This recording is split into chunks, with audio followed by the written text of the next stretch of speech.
ஒரு காட்டின் நடுவே பெரிய ஆறு ஒன்று பெருக்கெடுத்து ஓடியது.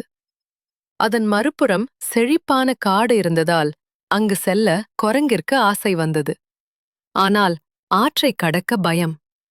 ஒரு நாள் ஆற்றில் இருந்த ஒரு முதலை மரத்தில் நாவல் பழம் சாப்பிட்டுக் கொண்டிருந்த குரங்கை பார்த்தது.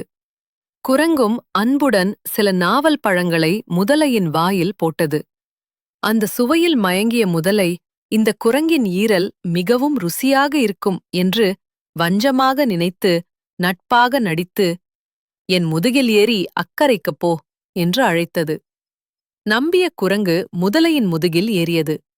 நடு ஆற்றில் முதலை தன் கெட்ட எண்ணத்தை சொன்னது.